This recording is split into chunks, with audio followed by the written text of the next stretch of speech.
Hey everyone, it is Nellie, founder of the 6570 Family Project, where we are becoming and building women that are rock solid in their foundation of worth, esteem, and confidence.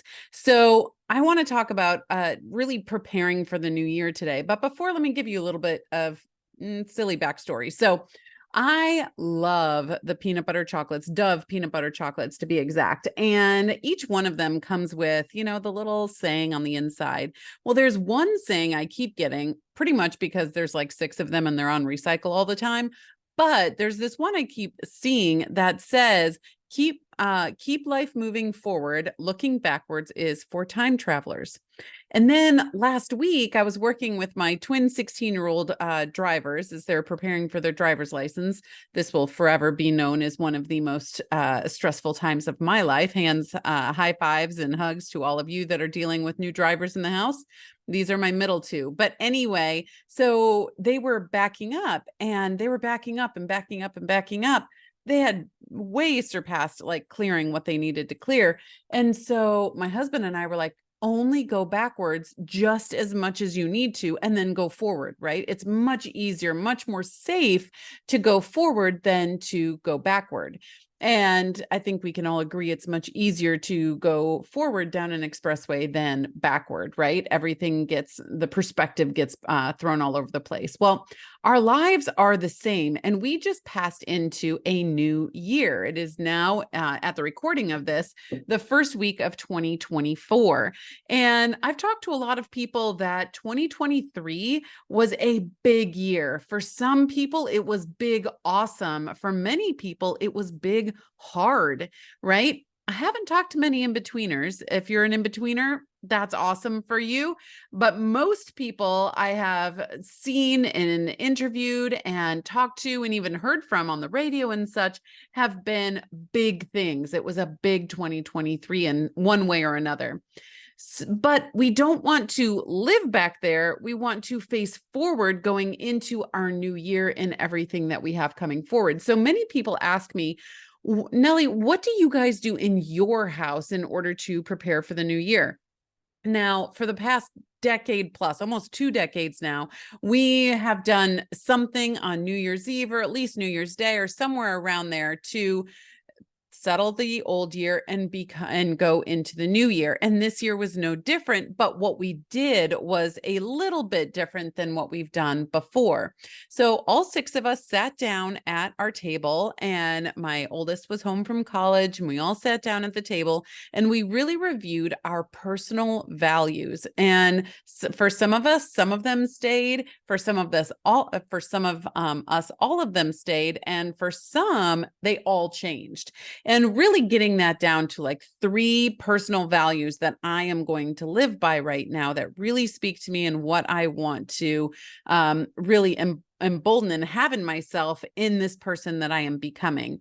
Now, mine have been steady for years now, but for the kids, different seasons are coming at them super fast and they change, right? I really encourage everyone to sit down and get to know one another's values. And then we all shared them with each other. They're all recorded, so we can all help keep each other accountable in a good way for those values as well.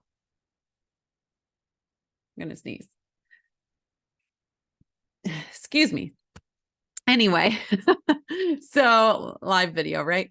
Anyway, so we all talked about our values. Each one of us has 3 values that we are bringing into and carrying into 2024, and we are going to live through.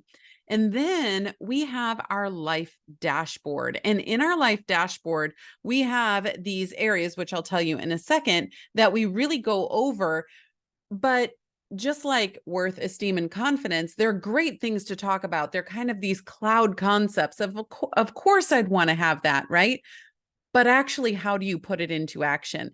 And that is what we are doing in preparing for 2024 as well. And you can do this at the beginning of a calendar year, beginning of a summer, beginning of a year at a birthday, beginning of the school year, whatever you want to do, especially those values. And with our kids, I recommend reassessing those at least 3 times a year. But these 7 areas, 7, 1, 2, 3, 4, yep, 7, that we go through are relationship health, right? What are the relationships in your life? For me and my husband, it's our marriage, it's our friendships that we have outside, it's our relationships with our kids. For our kids, it's relationships with us, relationships with sibs, relationships with friends, relationships with teachers, etc. Right? There's a lot of relationships all of us have in our life. How are you actually going to keep them healthy? What are the action steps you're going to do?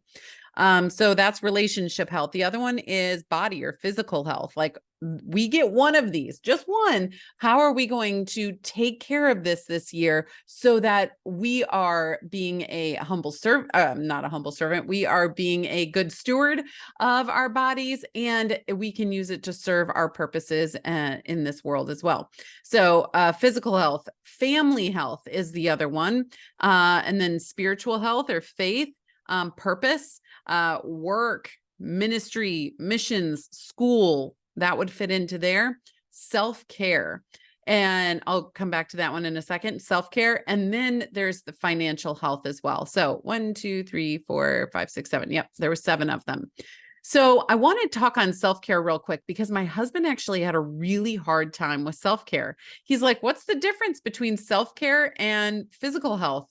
And all of my girls and I were like, oh, there's a big difference, right? It has to do with your self-care, with your mental and emotional health really combined. It could have some physical health in there, but what do you do to self-care, to fill yourself back up, to heal yourself? And he was stuck on it for a long time.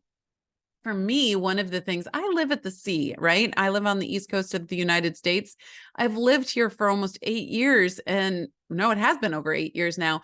And I don't take advantage of going to the ocean, even though it is a 10-minute drive away, nearly enough. So for me, which is one of the reasons that we moved here, right? We all wanted to be by the ocean. So for me, one of my self-care activities that I want to do is taking a walk by the sea every week. And I did one last night. It was so amazing. I just walked to the end of our neighborhood, and it's not swimmable at the end of my neighborhood. That's why I said 10 minutes to swimmable sea, but I can walk by the sea just at the end of our neighborhood. And it's so beautiful. The sun was setting and it put my mind at ease. And it really did a beautiful healing time. I had some prayer time in there, some quiet time, and got me ready for the week.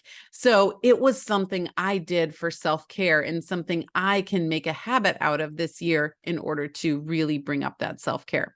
So again, that's what we did. We went around, we didn't share all of them. Some of them, were personal. Some of them were private. But we went around and shared 1 or 2 out of each of those so that we can help each other understand one another, help each other toward these goals, understand one another a little bit more, and also kind of breed healthy accountability within our family. So that is what we do in our family in order to face forward, right? So we have this written out personal dashboard, and these 3 activities, you don't want too many because then you're like, oh, I got to do this, this, this, and this, right? So just 3 things in each one of these that is going to keep that gauge on full going into the year and facing forward. Okay. All right, you guys. It is one thing to say you want it. It is another thing to plan it. And it is a whole other thing to do it. And I don't know what the statistics are. I've heard everything, but they're always really, really high that something will actually happen, has a much higher percentage of happening if you plan it, right? Think about it. You want to build a house and you're like, there's a bunch of stuff on the ground. I'll just get to doing something, right? Or you plan it and you build a strong house. I want to build a strong year in my life this year. I want my kids to, I want our family to, and I want you to as well. So maybe this is something you can do. But even if you don't sit down and break it down into, those 7 categories and what are 3 things, I want you to ask yourself, what do you want out of 2024, right? How are you going to actually make it happen? And how are you going to set yourself up for success in order to do that? And P.S., that usually means accountability in there. So I hope that this brings some clarity to you as how you can look forward in the new year. Notice I did not say resolutions, right?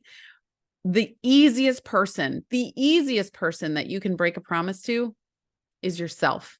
And so I don't want you making a resolution. I want you creating good habits to move forward in those areas. Again, and they should be listed down below, but relationship health, physical health, family health, spiritual health, purpose, or school, mission, ministry, whatever that is. And then self-care and financial health. Okay.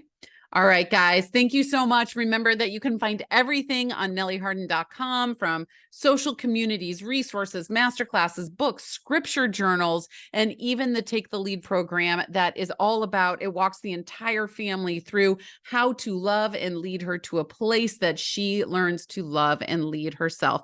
Until next time, you guys, remember that out there, they are one of 8 billion. In your home, they are one of you. So use your time wisely. All right. See you next time, guys. Bye-bye.